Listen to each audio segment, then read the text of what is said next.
Verdades del reino. Bueno, estamos aquí probando el sonido. Sí. Verdades del reino. Bueno, mis amados, ya estamos aquí transmitiendo en vivo. Vamos a dar inicio a nuestro programa en el día de hoy, unos minuticos antes de lo acostumbrado, porque tengo que salir a hacer unas vueltecitas por ahí, mis amados. Así que vamos a iniciar con la enseñanza del día de hoy. La enseñanza del día de hoy en su programa Verdades del Reino. Verdades del Reino.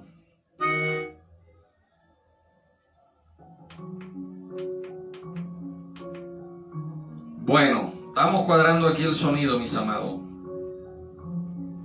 Verdades del Reino. Este es su programa de este ministerio, mis amados. El tema de hoy: ¿qué es pecar deliberadamente? Como dice la Biblia en Hebreos. Ese es un tema, yo digo que uno de los capítulos más mal interpretados que tiene toda la Biblia. Ese versículo de Hebreos que dice que el que peca voluntariamente ya no queda más sacrificio por el pecado. Y creo también que es uno de los textos más difíciles de entender para los que no han salido del sistema religioso. Pero nosotros, los que ya hemos salido del sistema religioso, gracias a Dios hemos sido iluminados. Así lo dice Pablo, que se iluminen los ojos de vuestro entendimiento. Gracias a Dios, para nosotros los que hemos salido del sistema religioso es un verso que tiene mucha bendición para nosotros. Así que vamos a abrir la Biblia ya entonces en Hebreos 10:26. Dice así la palabra de Dios. Hebreos 10:26. Porque si pecaremos voluntariamente, después de haber recibido el conocimiento de la verdad, ya no queda más sacrificio por los pecados. Tremendo, ¿cierto? Vamos a descifrar entonces en esta noche qué es lo que quiso decir el apóstol Pablo con estos versos. Porque si pecaremos voluntariamente después de haber recibido el conocimiento de la verdad, ya no queda más sacrificio por el pecado, sino una horrenda expectación de juicio, de hervor y de fuego que ha de devorar a los adversarios. Bueno, nosotros para entender este versículo, estos dos versículos, tenemos que retroceder hasta el 8. Vamos a retroceder al 8 para que usted vea cómo es que comienza. Porque el libro de los Hebreos tenemos que aplicarle lo que se le aplica a toda la escritura, que son las 5 reglas de interpretación hermenéutica. ¿Quién lo dijo? ¿A quién se lo dijo? ¿Cuándo lo dijo? ¿Dónde lo dijo? ¿Y por qué lo dijo? Eso te lo tenemos que aplicar a todos los versículos de la Biblia. Entonces, el libro de los Hebreos, ¿quién lo dijo? Bueno, el apóstol Pablo. ¿A quién se lo dijo? A los judíos. A los judíos que habían recibido la gracia, habían creído que Jesús era el Mesías, estuvieron en el aposento alto, se gozaron, recibieron el Espíritu Santo. Pero después de haber recibido toda esa gracia, ese don, ese galardón, retrocedieron a la gracia nuevamente, al templo a llevar animalitos y a sacrificar palominos y corderos otra vez. Entonces, para entender este libro o este capítulo, tenemos que leer desde el 8. Mire cómo comienza el 8 diciendo, porque el apóstol es claro aquí cuando está trazando el mensaje. El 8 dice así: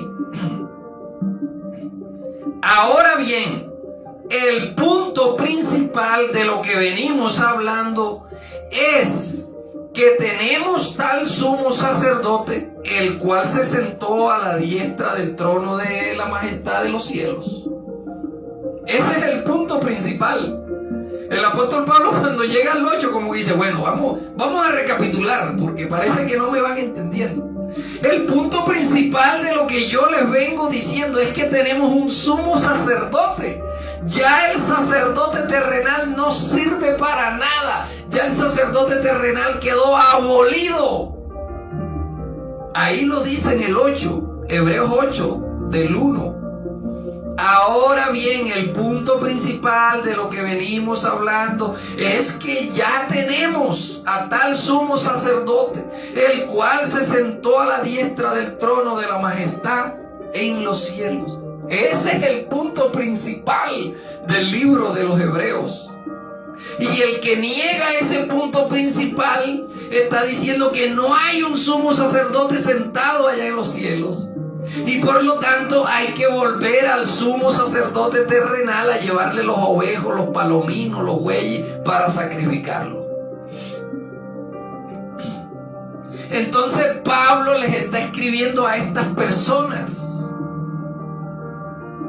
y les está diciendo que si ellos continúan yendo al templo a llevar sacrificios palominos después de haber recibido la gracia, ya no les queda ningún sacrificio por el pecado, sino una horrenda expectación de hervor y de juicio que ha de devorar a los adversarios. ¿Cuáles adversarios? A ellos que estaban adversando el sumo sacerdote que ya había subido a los cielos. Eso es lo que Pablo le está diciendo. Ustedes, si siguen pecando voluntariamente después de haber recibido la verdad, si siguen yendo al templo a sacrificar animales y otra vez con los rudimentos, ustedes están tomando por inmunda la sangre de Cristo. Entonces ya no queda más sacrificio por el pecado. Déjense de estar yendo para allá. Lo que queda es una horrenda expectación de hervor y de juicio que los va a devorar a ustedes que están adversando a Dios, o adversando a Cristo o al Mesías. ¿Cuál era esa horrenda expectación de juicio? La que iba a venir sobre la ciudad de Jerusalén y la cual llegó en el año 70, donde Dios consumó la ira y todo el castigo fue derramado, las copas de la ira, los 7 sellos, las 7 plagas, todo se derramó en el año 70 sobre la santa ciudad y sobre tu pueblo Israel, como le dijo el ángel a Daniel. 70 semanas están determinadas sobre tu pueblo y sobre tu santa ciudad. Las 70 semanas son únicas y exclusivamente para Israel. Eso para nosotros no tenía nada que ver. Y las 70 semanas se cumplieron justamente en el año 70 con la destrucción del templo. En estos días hablaba con un bendecido y yo le preguntaba, bueno, la Biblia dice que hay 6 semanas, hay 7 semanas y 62 semanas, ¿cierto? Y después de las 62 semanas le será quitada la vida al Mesías. O sea, 7 y 62, ¿cuánto es? 69. Pero la Biblia no dice que la vida le iba a ser quitada al Mesías en las 69, sino después de las 69. ¿Y qué viene después del 69? El 70. O sea que la vida le fue quitada al Mesías en la semana 70. Y todavía hay gente esperando que se cumpla. Y parece que no han entendido eso. Y eso era lo que el apóstol Pablo le decía aquí a los hebreos. Por favor, no sigan pecando deliberadamente. No sigan pecando deliberadamente. Después de ustedes haber recibido el conocimiento. Y mire lo que dice el 8:5. Los cuales sirven a lo que es figura y sombra de las cosas celestiales, como se le advirtió a Moisés cuando iba a regir el tabernáculo, diciendo, mira y haz todas las cosas conforme al modelo que se te ha mostrado en el monte. Eso era figura. Eso era sombra de la figura que habría de venir. ¿Y cuál era la figura? Cristo. Por eso es que la palabra se tiene que cumplir cuando dice, la gloria del postrer templo será mejor que la primera. El postrer templo es Cristo. Él tabernaculizó con su pueblo. Ese templo está con nosotros. Es más, Pedro dice que nosotros somos piedras vivas. ¿Se da cuenta? Ya Dios no anda en templos hechos por manos de hombre en 4 paredes. Vayamos sacándonos eso de la mente. Mire, con esta pandemia, No nos ha tocado congregarnos en las casas y no nos ha tocado congregarnos por estos medios. ¿Y qué ha pasado? No pasa nada, no pasa nada. Dejamos de alimentar un poco de pastores sinvergüenza, barrigones que se están muriendo por el colesterol porque comen y comen y comen y se están suicidando ellos mismos. Y dicen que Judas no se va a salvar porque Judas se suicidó y ellos se están suicidando comiendo chicharrón, comiendo de todo lo que... 87 pastores se murieron el año pasado y este año ya va por 78. Y entonces, ¿en qué andamos? Pues no pasa nada. No pasa nada si cerraran las iglesias para siempre. Si el gobierno mandara a cerrar las iglesias para siempre, las iglesias no, los salones, no pasa nada. Bueno, sí le va a pasar a los que están acostumbrados a agarrar la platica. Le toca agarrar una pala y un pico y irse a tirar pala, a trabajar, a hacer cualquier cosa, porque ya no le va a entrar diezmo. Entonces, mis amados, eso es lo que el apóstol les está diciendo, que eso, ese templo, todos los rituales que se hacían, eso era sombra de la figura que había de venir, y la figura es Cristo Jesús. Mire lo que dice el 8:11. A esto es que tenemos que llegar nosotros todos, ahora, hoy, en el pleno siglo XX, año 2021. Hebreos 9:11. Mire lo que dice. Ninguno enseñará a su prójimo, ni ninguno a su hermano, diciéndole, conoce al Señor. ¿Por qué? Porque todos me conocerán, desde el menor hasta el mayor. ¿Se da cuenta usted? A esta estatura que nosotros tenemos que llegar, donde yo no tenga que pararme aquí a decirle a ustedes, hombre, la gran tribulación era para Israel y esto, y las 70 semanas ya se cumplieron y todo. No. Todos tenemos que llegar a esta estatura, de que nadie tenga que enseñar a su compañero, sino que nosotros mismos tenemos que llegar a conocer a Dios personalmente. Olvídese, ya no hay intermediario, ya no hay cura, ya no hay pastor, ya no hay rabino, ya no hay apóstol que sea intermediador entre tú y Dios. No, ya Cristo tumbó ese velo. Ahora podemos entrar confiadamente, acercarnos confiadamente al trono de la gracia. Eso era antes, que teníamos que tener intermediadores, ahora no, mis amados. Esta verdad tenemos que espaliarla, tenemos que regarla, tenemos que darla a conocer para que la gente salga de esa ignorancia en la que los ha cautivado el sistema religioso y deje de ser explotado. Pero usted no se ha puesto a pensar, pues. Una persona allí que se llama pastor tiene 800 personas que le llevan plata. Y las viudas y los huérfanos y los pobres, ¿dónde están?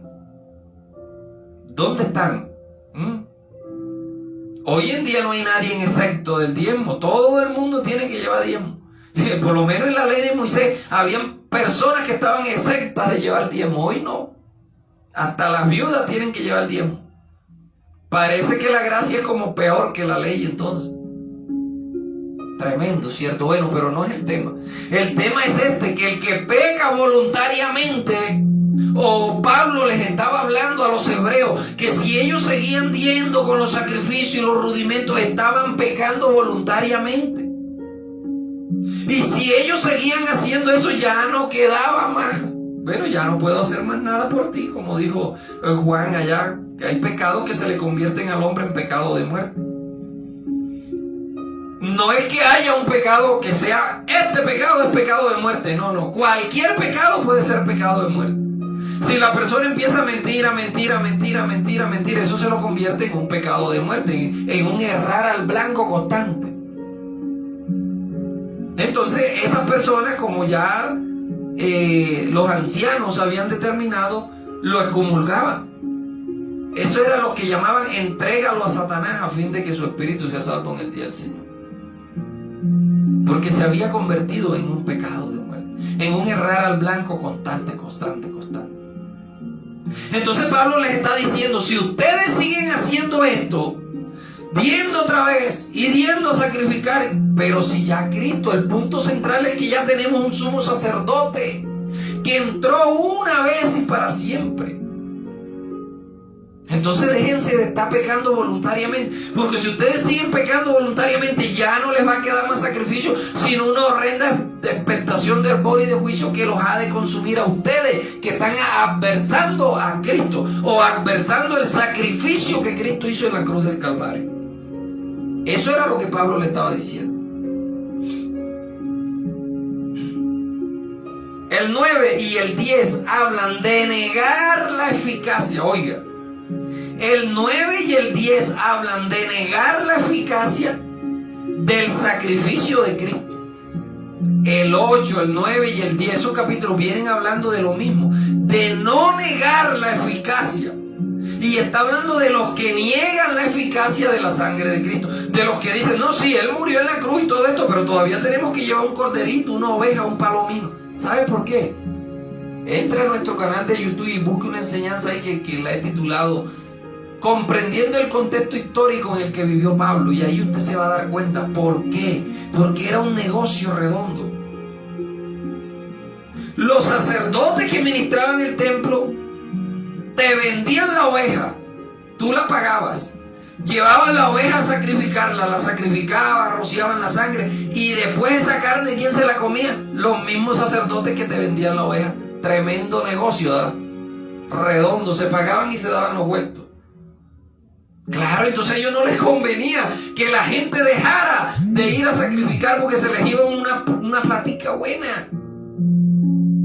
Entonces el Señor tuvo que tumbarles el templo en el año 70 y esparcirlos por el mundo entero. Y en ese año 70 se consumó la obra que inició con la venida del Mesías. Ahí está en nuestro canal de YouTube también los 6 aspectos que se cumplieron en la semana 70 con nuestro Señor Jesucristo.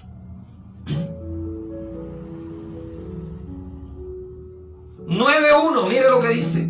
Ahora bien, el primer pacto tenía ordenanzas de cultos y a un santuario terrenal, porque el tabernáculo estaba dispuesto así. En la primera parte esto, en la segunda parte, dice el 8, dando a entender el Espíritu Santo con esto, que aún no se había manifestado el camino al lugar santísimo, entre tanto que la primera parte del tabernáculo estuviera en pie. O sea, hasta que el templo no cayera. Oiga, pero Dios sí hace todo cronometrizado, ¿cierto? Hasta que el templo no cayera, no había entrada para el lugar santísimo allá en los cielos. Tremendo, ¿cierto? Entonces cuando el templo cae, cae la ley, cae en el cielo, caen las estrellas, todo eso. Por eso allí se cumple la palabra que dijo Cristo: ni una jota, ni una tilde pasará de la ley sin que antes pasen el cielo y la tierra. O sea que si usted es lo que dice que ya la ley pasó, entonces el cielo y la tierra ya también pasaron. Porque el Señor dijo: no pasará ni una jota ni una tilde de la ley sin que primero pasen el cielo y la tierra. ¿Y cuál era el cielo y la tierra? Y las estrellas y la luna no dará su resplandor y todo eso.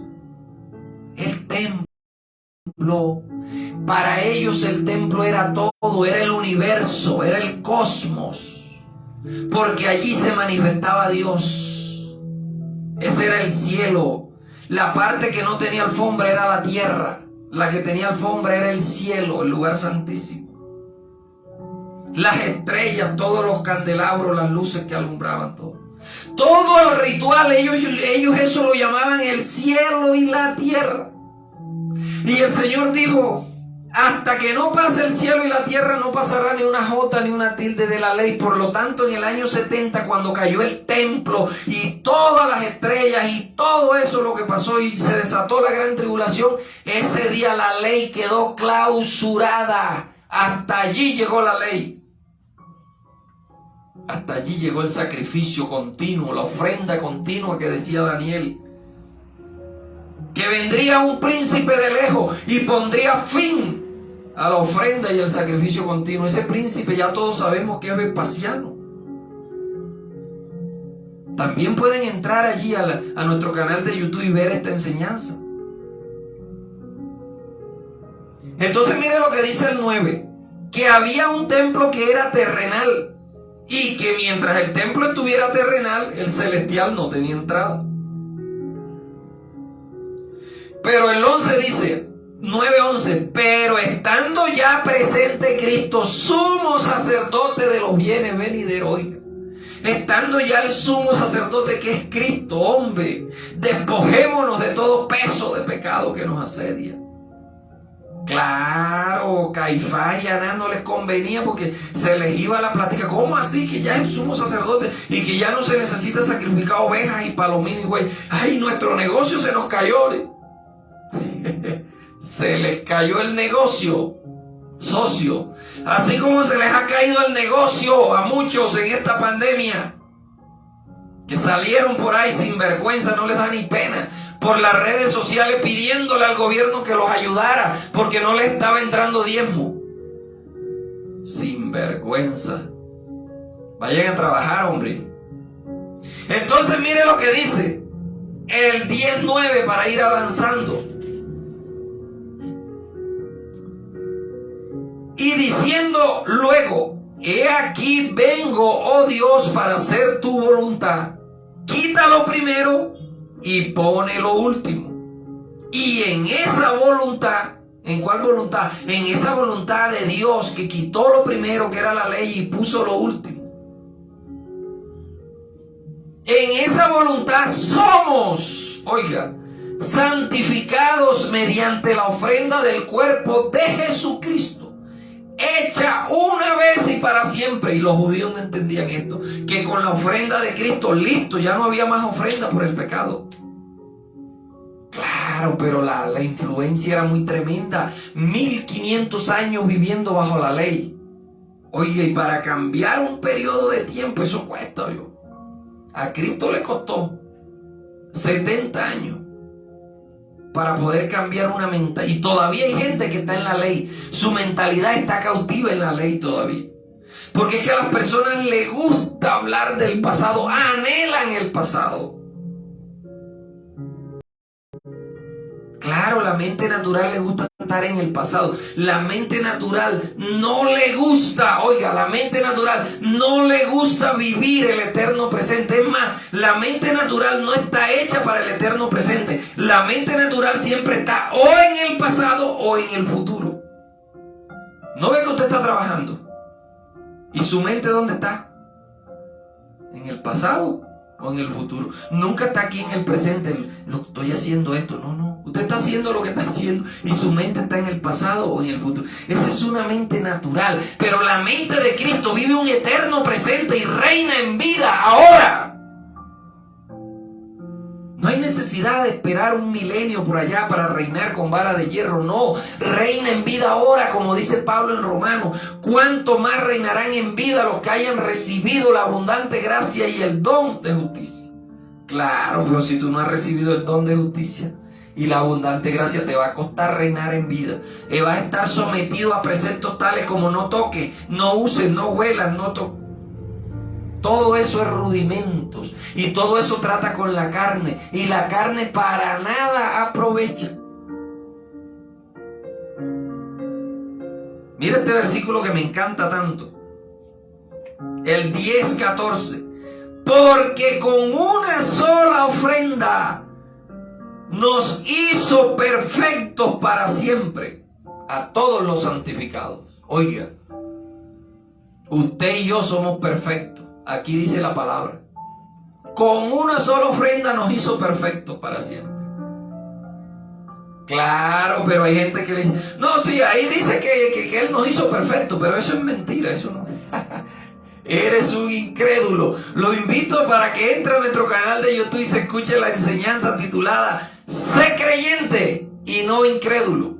La Biblia dice que Él nos hizo perfectos y los que están en el sistema religioso lo leen y dicen, sí, ahí dice que nos hizo perfectos, pero eso es mentira. La Biblia dice que Él destruyó al diablo y sí, ahí dice que Él destruyó al diablo, pero eso es mentira. Eso. Oiga, ¿a dónde ha llegado la incredulidad, cierto? Se ha metido dentro de la iglesia. La invitación es que rompamos estos paradigmas, que rompamos esta letella y pasemos la gente a la emuná para que caminen en la fe de Cristo, no la fe en Cristo. 10:20, mira lo que dice el 10:20.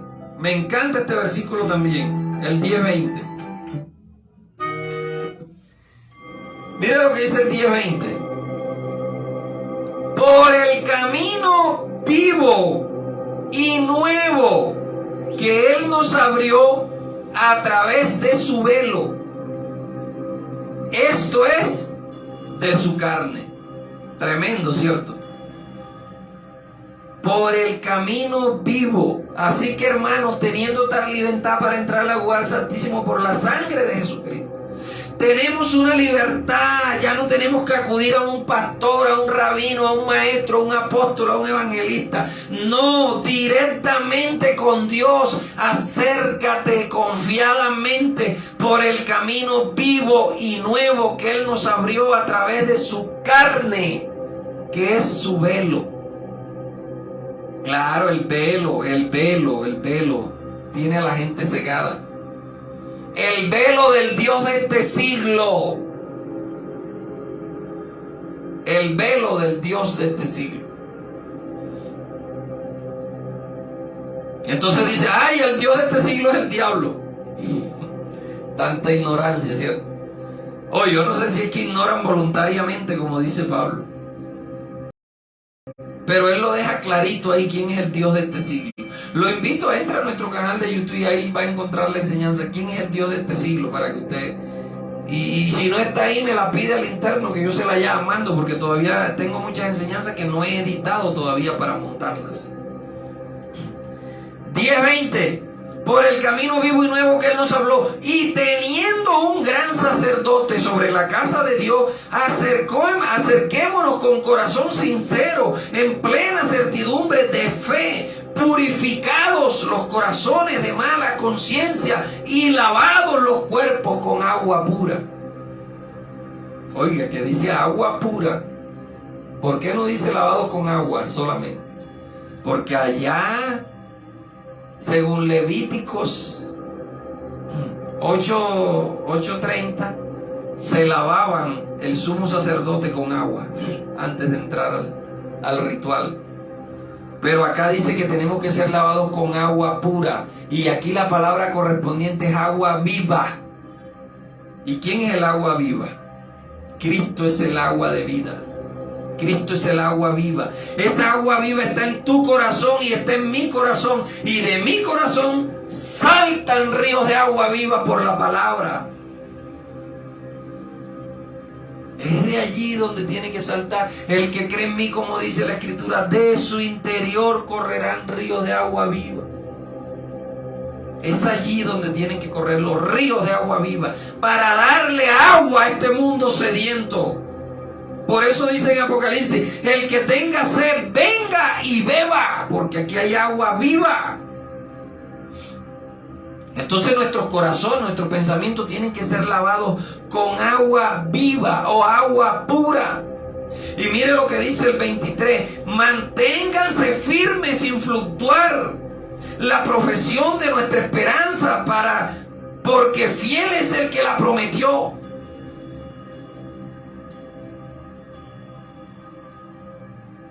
Tremendo, ¿cierto? Porque a causa de las persecuciones que ellos iban recibiendo, ellos decían, no, aquí como... Bueno, ya ustedes han tenido que escuchar esa enseñanza donde los macabeos, los asmodeos y los saduceos, 3 familias se apoderaron del templo y se lucraban con el templo. Entonces, cuando ellos se enteraban que alguno dejaba de ir al templo, ellos lo perseguían.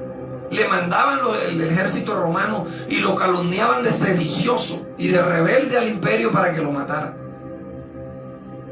Ay, hay un grupito que se está congregando por allá en la casa de fulano. Cáiganle, que esos creen que Jesús es el Mesías y van a revolucionar el imperio. Claro, los sacerdotes del templo estaban al servicio del Imperio Romano. Le prestaban el templo para que los gobernantes romanos fueran a sacrificar allá sacrificios a su dios Sol. Era una corrupción tremenda que había. Entonces Pablo les viene diciendo: dejen de estar viéndose, manténganse en firme, considerémonos los unos a los otros para que estimularnos en el amor, en las buenas obras, no dejando de congregarse como algunos tienen por costumbre. O sea, ya habían personas que se habían acostumbrado a no congregarse, sino que habían vuelto al templo, a los rituales, a los sacrificios, y habían dejado de congregarse en las casas, en las cuevas, en las cavernas, donde el Imperio Romano no se diera cuenta que estaban congregados. Entonces Pablo le dice: no se dejen de congregar como ya algunos tienen por costumbre. Congréguense allá en su casa, escondido donde sea, pero congréguense. Donde hayan 2 y 3, ahí estará Él en medio de ellos. Eso sí, no hagan mucha bulla, porque si uno lo sapea por ahí, el Imperio Romano lo vea, le manda a poner la guillotina. Y aquí comienza él entonces diciendo en el 10:26, porque si pecamos voluntariamente, o sea, después de haber recibido todo este conocimiento, si pecamos voluntariamente sabiendo que ya Cristo es el sumo sacerdote, sabiendo que ya no hay que ir para el templo, sabiendo que ya Él está sentado en el cielo, si pecamos voluntariamente después de haber recibido el conocimiento de la verdad, bueno, ya no queda más sacrificio por los pecados. Ya no queda, porque ya Cristo es el último sacrificio, el perfecto, el que con una sola ofrenda nos hizo santos. Entonces ya no queda. Entonces, ¿qué es lo que queda, Pablo? Bueno, lo que queda es una horrenda expectación de juicio y de hervor y de fuego que ha de devorar a ustedes, que son los adversarios, los que adversan la sangre de Cristo, los que pisotean la sangre de Cristo. El que viola la ley de Moisés por testimonio de 2 o 3 testigos muere irreversiblemente, dice Pablo. ¿Cuánto mayor castigo piensa que tendrá el que pisotee y tenga por inmunda la sangre del nuevo pacto? Oiga, tremendo, ¿cierto? O sea, Pablo se las está poniendo chiquiticas. Si ustedes quieren seguir yendo a sacrificar, vaya, pero sepan que están pecando voluntariamente. Y si están pecando voluntariamente, ya no queda más sacrificio por los pecados, porque Cristo fue el último, el perfecto. Lo que le va a quedar a ustedes es una horrenda expectación de juicio que los va a atrapar y los va a devorar. Y los devoró en el año 70. Y le dice: miren que en la ley de Moisés por 2 o 3 testigos morían.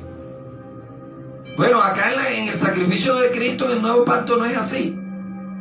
Pero si en la ley de Moisés era así, ¿cuánto más valor tiene la sangre de Cristo? Ustedes que la están pisoteando y la están tomando por inmunda.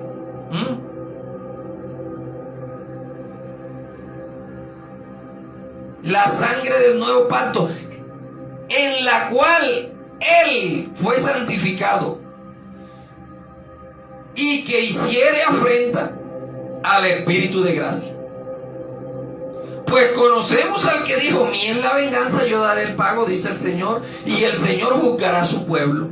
Las mismas palabras que dijo Pedro. Es hora que el juicio empiece, ¿por dónde? Por la casa de Dios. Y si primero empieza por la casa de Dios, ¿qué será del impío y del pecador? Claro, el juicio empezó por Jerusalén, y después por Judea, por Samaria, por Galilea, y terminó con Masada, que fue la última fortaleza que cayó en el 73 ya. Curioso, ¿cierto? Cristo profetizó esto más o menos en el 33, y en el 73 cayó la última Masada, 40 años después. Y Él dijo: en esta generación, y una generación son 40 años. Tremendo. Cómo Cristo cumplió todo cronológicamente. Pero a los líderes del sistema religioso uno le dice que ya todo esto está cumplido, y dice: no, ¿cómo se le ocurre? ¿Cómo se le ocurre que eso va a estar cumplido? Mire lo que dice el 10:39. Pero nosotros no somos de los que retrocedemos para perdición, sino de los que tienen fe para preservación del alma. O sea que los que retrocedían a la ley se aliaban con el Imperio Romano. El Imperio Romano no les hacía nada, porque eran aliados. Pero los que no retrocedían, sino los que avanzaban para fe, los mataban. Pero ellos se acuerdan de las palabras que dijo Cristo: el que pierda su alma, la salvará. Por eso Pablo dice: nosotros no somos de los que retrocedemos, sino de los que tienen fe para preservación del alma. Ellos caminaban en la emuná, ellos no andaban en la letella. Ellos andaban en la emuná.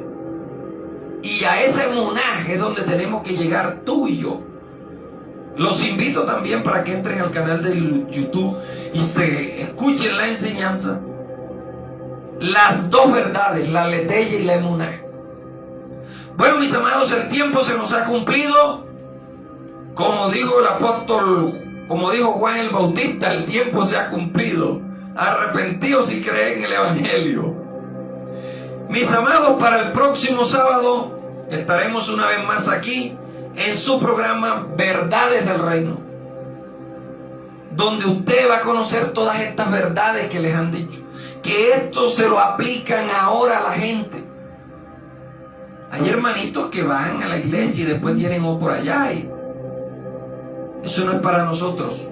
Eso se lo dijo Pablo a los hebreos que estaban retrocediendo nuevamente a la ley después de haber recibido la gracia.